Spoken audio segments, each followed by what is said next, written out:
Hello and happy holidays from Certa Financial Planning. I'm Steve Baltz, the Director of Financial Planning and Wealth Management, here to give you our monthly market update for December. Here are the 5 things that we're going to cover: our current positioning, a November to remember, Q3 GDP revised higher, all eyes on the Fed, and a 2-year round trip, now what? So not much has changed across our macro stance. The only upgrade we see is that we had the market trend after a strong November going from neutral to slightly weak positive here. Now, after a very difficult August, September, and October, we saw the market rebound tremendously in November, giving us one of the best Novembers since 1928, performing over 8%. The good news is that trend may continue into December. December typically is higher more often than any other month. On average, it's been positive about 74% of the time. Doesn't mean it's the best performing, but there is a high probability that we do see a positive return in December if seasonality takes into effect here. Now, something to keep in mind, though, just because December tends to be positive doesn't mean that it's not a choppy month. As we see here, most of the return happens in the second half of the month. It's very possible after a strong November that there's some profit taking, rebalancing, and some selling going on, and we see some choppiness over the next couple of weeks, and then the Santa Claus rally happens in the second half of the month. GDP was revised upwards to 5.2% from a robust 4.9%. That is back-to-back GDP numbers now that have been extremely, extremely good. And all talks of recession are now off the table. Talks of a soft landing and potentially no recession happening in 2024 or what we're looking at right now. Now, there are some things we would like to discuss to make sure you're aware. As great as GDP has been, part of that is due to very high numbers, a very high spending by the government. So with an election year coming up and some other things on the table, it may not be sustainable to continue to see this level of government spending happening and contributing to GDP. Additionally, as great as Q2 and Q3 have been for GDP, the outlook now for Q4 has been downgraded again by the Fed GP now out of Atlanta. Again, that's not saying that a recession's happening. It doesn't mean we're going into a negative growth. It just means that we've downgraded again to about 1.2%. So things are softening and it's something to watch. Lastly, we're seeing a divergence in economic growth measures. There's only been 2 times since 2000 that you've seen GDP be positive and GDI be negative, 2001 and 2007, both in recessions or leading into recessions. Again, we're not calling a recession or something happening, but it's something to keep an eye on to see if this trend is an indicator or if we're going to buck what historically has happened. Part of this is saying that we're seeing an increasing reliance on borrowing and saving depletion to fuel growth. This is typical of a late business cycle behavior that often aligns with weaker job creation and slower wage growth, all things that we are seeing right now and why we've downgraded our short-term outlook to a neutral on the markets, or excuse me, on the economy. This is probably the number one question and things to watch for the end of the year and into 2024. After we got an inflation report of 0.2% month over month for October, and inflation year over year coming down to 3.2%, the market believes the Fed is done raising rates and that cuts will happen sometime in the next year.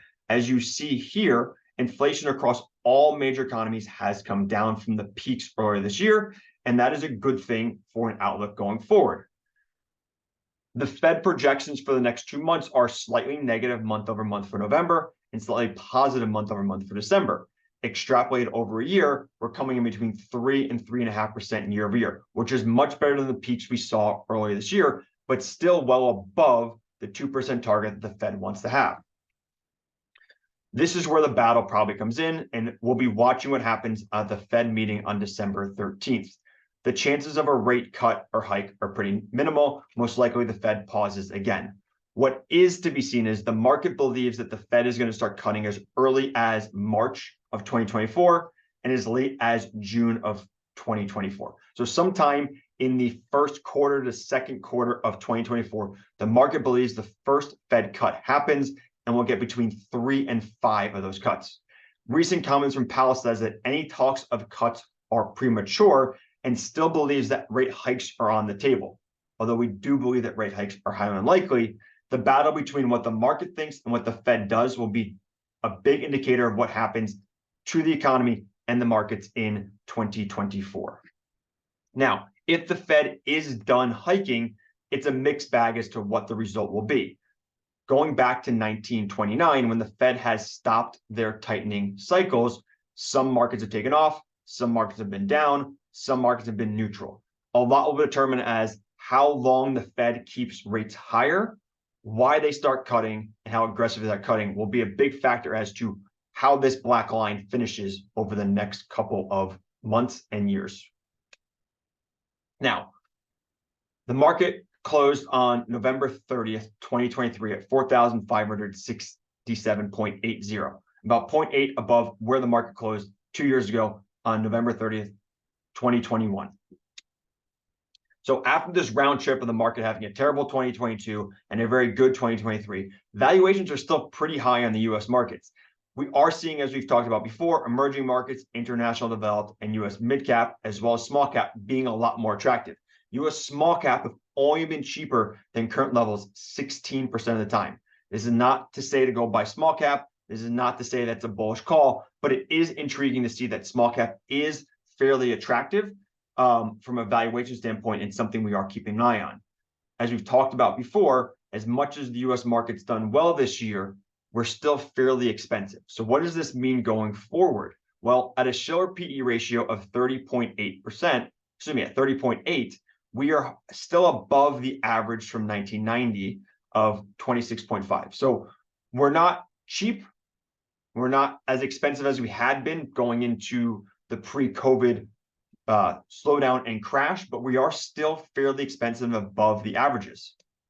So if we look at what an environment looks like for US equities starting at a CAPE ratio or Shiller PE greater than 28, it's not a great outlook for the forward 5-year returns, with the majority seeing a negative 2.5 to 0% average return over that time period. This doesn't mean to panic. This doesn't mean to run for the hills. It just is saying that the expectation in the US market over the next 5 years is to probably temper expectations and not see the robust returns we've seen over the last 10 to 15 years.